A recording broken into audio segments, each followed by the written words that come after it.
हाँ जी, अस्सलाम वालेकुम व्यूअर्स। मैं हूं आपका दोस्त, आपका होस्ट डॉक्टर आबिद अली खान। मैं आज आपको primary and secondary health department के बारे में बताना चाहता हूं। प्राइमरी से मुराद यहाँ पे BHUs हैं। BHU जो कि एक यूनियन काउंसिल में बनाए जाते हैं। यूनियन काउंसिल के अंदर 4 गांव होते हैं और 4 गांव से ही एक यूनियन काउंसिल के साथ एक BHU बनाया गया है। बाज़ यूनियन काउंसिल बड़ी होती हैं तो उनके साथ 2-2 BHUs हैं। BHUs से आगे RHC है, जहाँ पे 4 यूनियन काउंसिलों का इकट्ठ होता है, वहाँ पे RHC बनाया जाता है। RHC से मुराद है रूरल हेल्थ सेंटर। और इसमें BHU से थोड़े ऊपर लेवल की होती है फैसिलिटीज। इसमें थोड़ी देर पेशेंट को रिटेन भी रखा जा सकता है। यहाँ पे MLC भी हो सकती है, यहाँ पे OPD भी होती है, यहाँ पे डेंटल सर्जन और एक WMO भी होती है जो मरीजों का इलाज कर सकती है। ये BHU से बड़ा यूनिट होता है। फिर जहाँ पे 10 और 10 से बड़ी यूनियन काउंसिल होती हैं, उनके कट पे तहसील बनाया जाता है और तहसील बनाई जाती है। और तहसील में एक ही हॉस्पिटल होता है जिसको तहसील हेडक्वार्टर कहते हैं। This is secondary. और जिले के लेवल पे डिस्ट्रिक्ट हेडक्वार्टर होता है और ये भी इसमें सेकेंडरी में आता है। तो ये है primary and secondary health department. ठीक है। तहसील हेडक्वार्टर में बुनियादी सहूलियात होती हैं। इसमें OPD के साथ साथ गैनोकोलॉजिस्ट की भी OPD होती है, मेडिकल स्पेशलिस्ट है, ENT सर्जन और डेंटल सर्जन की भी OPD होती है। और यहीं पे पेशेंट्स को ऑपरेट करने के बाद रखा भी जा सकता है और मेडिकल के सिलसिले में भी, मेडिसिन देने के सिलसिले में भी बाज़ मेडिकल के पेशेंट्स को भी दाखिल किया जाता है।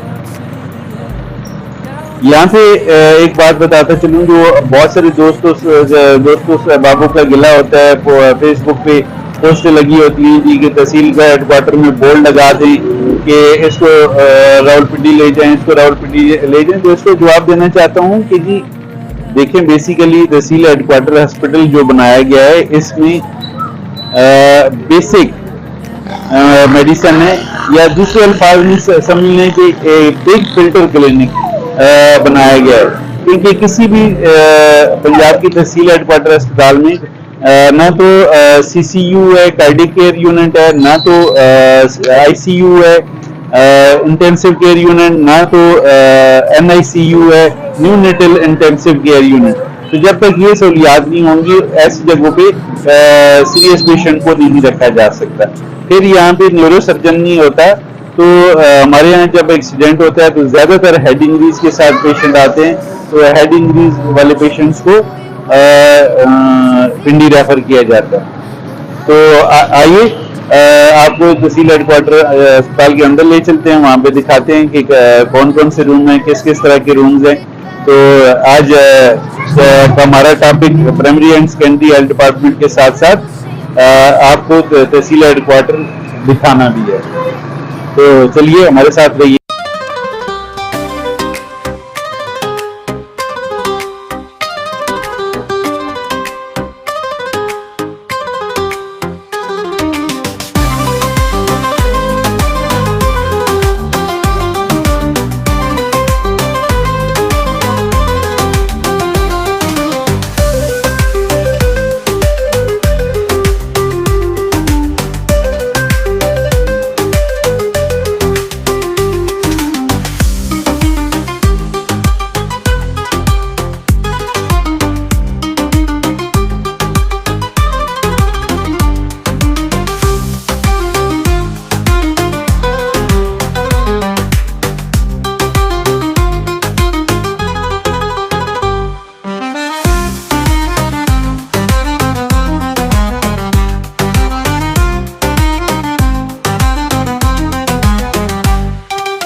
हम इस वक्त इमरजेंसी में, अस्सलाम वालेकुम, इस वक्त हम इमरजेंसी में हैं और आपको इमरजेंसी के मुतालिक बताना चाहते हैं कि जिस किस्म का कोई भी किस हादसा हो या आपके बच्चे को, बड़े को, किसी मरीज को तेज बुखार हो, कोई फालिज का अटैक होने वाला हो, कोई हार्ट का अटैक होने वाला हो, तो आप यहाँ आके ड्यूटी पे मौजूद स्टाफ से रब्ता कर सकते हैं।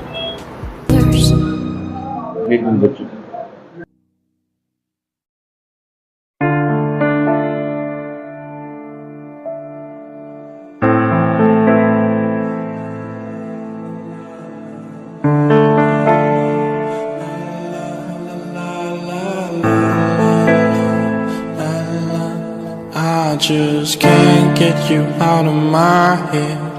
Girl, your loving is all I think about. I just can't.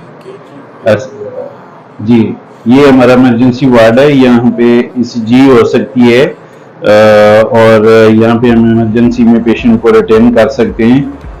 किसी को फ्लूइड लगाना है, ड्रेसिंग करनी है या दूसरे कोई भी किसी भी पर्पज़ के लिए यहाँ पे पेशेंट को रिटेन किया जाता है।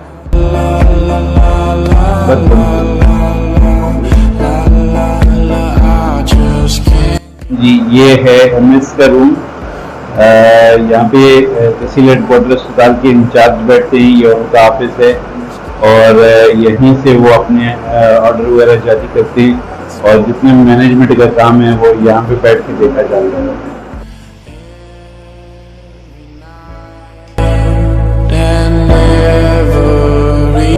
गैनी रूम है और इसमें जितनी भी हमला होते हैं और जनाना छुपे हुए अमराज हैं उनके इलाज मुआवजा यहाँ पे होता है।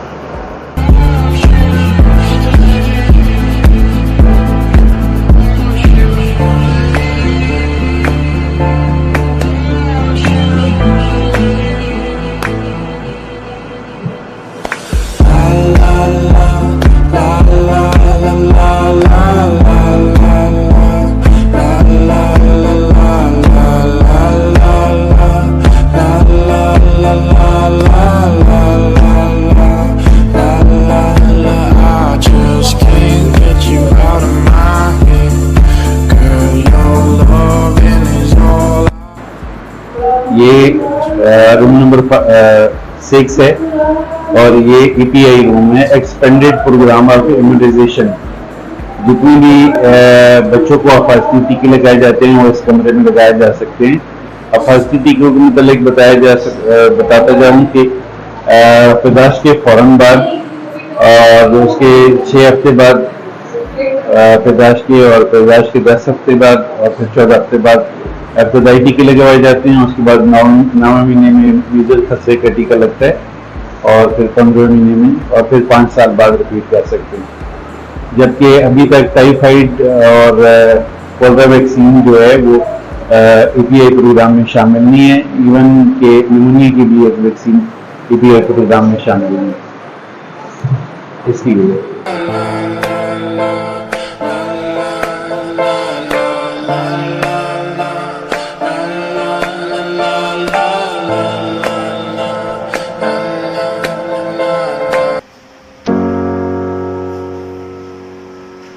Something must have gone wrong in my brain. Got your chemicals all in my veins. Feeling all the highs, feeling all the pain. Let go of my wheel, it's the bullet lane. Now I'm seeing red, not thinking straight. Blurring all the lines, you intoxicate me. Just like nicotine, heroin, morphine. Suddenly I'm a fiend and you're all I need, all I need. Yeah, yeah, all I need. It's you, babe, and I'm a sucker for the way that you move, babe. And I could try to run, but it would be useless. You're to blame. Just one hit and you know I'll never be the same.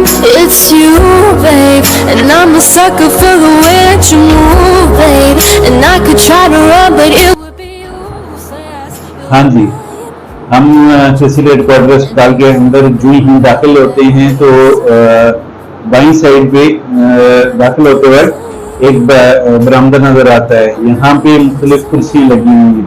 कुर्सियों के and पे मगरब वाली जानिब पे एक table पड़ा हुआ है। यहीं पे क्लर्क हजरात बैठे होते हैं जो बना रहे होते हैं पर्चियाँ फीमेल के लिए। तो जो भी फीमेल पेशेंट आती है और वो इधर से पर्ची बनवाती है। जब आप अंदर बिल्डिंग के अंदर दाखिल होते हैं तो दो किस्म के काउंटर आपको मिलते हैं। एक काउंटर जो है वो पुलिस वालों का है और ये बकायदा चौकी बनी हुई है। किसी को कोई भी मेडिकल लीगल इशू आता है तो वो सीधा आके यहाँ पे पुलिस वालों से रब्ता कर सकता है। अब थाने जाने की जरूरत नहीं है। अगर खुदा न खास्ता कोई फायर आर्म इंजरी हो जाए, कोई रोड साइड एक्सीडेंट हो जाए या कोई लड़ाई झगड़ा हो जाए तो उसमें जो लोग जख्मी होते हैं पहले तो उनको थाने जाना पड़ता था और फिर जो है वो आके करना पड़ता था, रिपोर्ट दर्ज करानी होती थी और फिर वहां से हॉस्पिटल आना पड़ता था।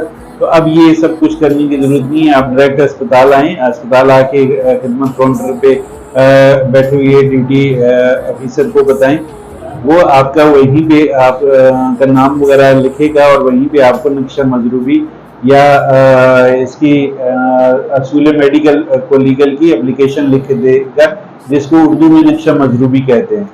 और वहीं पे आप अपना चेकअप कराएं और फिर वहीं से वो आपको रेफर कर देगा पुलिस स्टेशन की तरफ।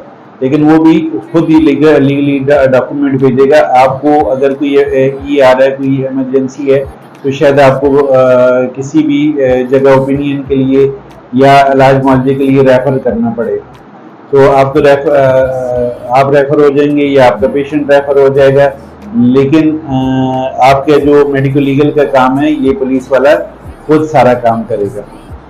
यहाँ पे अंदर दाखिल होते साथ ही बाएं जानिब एक शीशों वाला काउंटर बना हुआ है। यहीं पे मेल यानी मर्द पेशेंट्स की पर्ची बनती है। यहीं पे जो मजदूर पेशेंट होते हैं, डिसेबल पेशेंट होते हैं, उनकी भी पर्ची बनती है। यही डिंगी काउंटर है और इसी के अंदर जो है सेहत सहूलत प्रोग्राम उसका भी यहीं पे काउंटर है। इसी के साथ आप अगर राइट हैंड पे दाईं जानिब भी रहें तो साथ ही इमरजेंसी रूम है।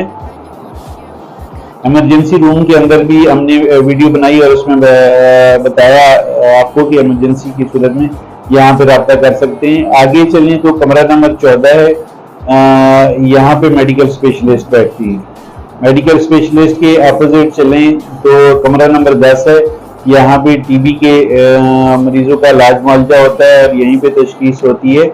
इसी के साथ कमरा नंबर 9 है जिसमें कमरा नंबर 10A है जिसमें जीन एक्सपर्ट की मशीन पड़ी हुई है। उसी के साथ डिस्पेंसरी है जहाँ पे ओपीडी के पेशेंट्स को अद्वियात मिलती हैं और यहीं पे जो इमरजेंसी के पेशेंट्स हैं उनकी दवाइयों की भी कबर्ड यहीं पे बनी होती है। इसी की बिल्डिंग के साथ ही यहाँ पे एक खिड़की बनी हुई है जहाँ से पेशेंट्स को मेडिसिन डिलीवर की जाती है। उससे आगे जहाँ पे पुलिस का काउंटर बना हुआ है उस साइड से आगे आए तो पहला कमरा जो है ये मेडिकल ऑफिसर का कमरा है। यहाँ पे जितने भी मेल हजरात हैं वो अपना आके मुआयना करवाते हैं। आगे कमरा नंबर 2 है। कमरा नंबर 2 में बच्चों का चेकअप किया जाता है। कमरा नंबर 3 में लेडीज पेशेंट का चेकअप किया जाता है। कमरा नंबर 3 के बारे में बता रहे थे कि यहाँ पे लेडीज का मुआयना किया जाता है। लेडीज से मुराद यहाँ पे औरतों का आम मेडिकल जैसे कि किसी को नज़ला जुकाम, बुखार, खांसी, निमोनिया वगैरह है उसका इलाज मुआवजा यहाँ पे होता है। इसी के साथ इनका है डेटा एंट्री ऑपरेटर्स का रूम है, इसको रूम नंबर 4 कहते हैं। इसी के साथ रूम 5 है जो दफ्तर है और इसी दफ्तर में एडमिन ऑफिसर हैं वो बैठते हैं। एडमिन ऑफिसर के साथ आप सामने देखें तो कमरा नंबर 6 बनता है। यही एपीआई रूम है और एपीआई के मुतालिक डिटेल से बात होगी है। इसी के साथ आगे 7 नंबर कमरा है। 7 नंबर कमरे में भी लेडीज़ का मुआयना होता है। यहाँ पे हामला औरतें और जो ज़नाना पेशीदा अमराज होते हैं उनका मुआयना किया जाता है। उसके अपोजिट कमरा नंबर 8 है जहाँ पे MS साहब बैठते हैं। MS साहब के दफ्तर के साथ ही इसी साइड पे कमरा नंबर 9 है और कमरा नंबर 9 में आप दांतों का मुआयना करा सकते हैं। और इसी कमरा नंबर 9 के साथ साथ अगर आगे चलते जाएं, आगे कॉरिडोर में आगे जाएंगे तो दाईं तरफ लेबॉर्ट्री और एक्सरे रूम है और बाईं तरफ ऑपरेशन थिएटर है। ऑपरेशन थिएटर के दो हिस्से हैं। एक हिस्से में जो ऑपरेशन थिएटर बना हुआ है जहाँ पे हम सर्जरीज वगैरह करते हैं, और उसी के साथ ही आगे जो दूसरा हिस्सा है उसमें लेबर रूम है। जितनी भी बच्चों की डिलीवरी वगैरह होती है वो यहाँ पे देखी जाती है। इससे कॉरिडोर में आगे चलते जाएं तो आगे लेफ्ट साइड पे फीमेल वार्ड है जो आजकल मरम्मत हो रही है, और राइट साइड पे देखें तो मेल वार्ड है जिसकी मरम्मत हो चुकी है और अब उसमें हमने लेडीज वार्ड कायम किया हुआ है। उसी के साथ एक प्राइवेट रूम में हमने आर्जी तौर पे मेल वार्ड बनाया हुआ है। इसी के साथ जब आप वार्ड की तरफ आ रहे होते हैं तो सामने एक दरवाज़ा है। ये हमारा मेन मेडिकल स्टोर है जहाँ पे हमारी पूरे हॉस्पिटल की मेडिसिन वगैरह होती हैं, और ये तारफ है और ये हमारे हॉस्पिटल के मुतालिक है। इस वक्त तहसील हेडक्वार्टर अस्पताल फतेहजंग की बात करें तो इसमें medical specialist, eye specialist, skin की स्पेशलिस्ट, गैनीज, बच्चों के स्पेशलिस्ट डॉक्टर जो हैं वो मौजूद हैं, बल्कि इसमें किसी ENT स्पेशलिस्ट नहीं है। अभी तक हमारे पास सर्जन नहीं है। तो दुआ करें आप कि ये दोनों पोस्टें भी फिल हो जाएं, सर्जन आ जाएं, क्योंकि छोटे मोटा केस भी हमें जब कोई आ जाता है तो हमें दिल्ली रेफर करना पड़ता है, जिससे मरीजों को भी तकलीफ होती है और हमें भी दुख होता है। तो अपनी दुआओं में याद रखिएगा, हम आपको गए बगैर तहसील हेडक्वार्टर के मुतालिक जो भी मालूमात होंगी वो पहुँचाते रहेंगे।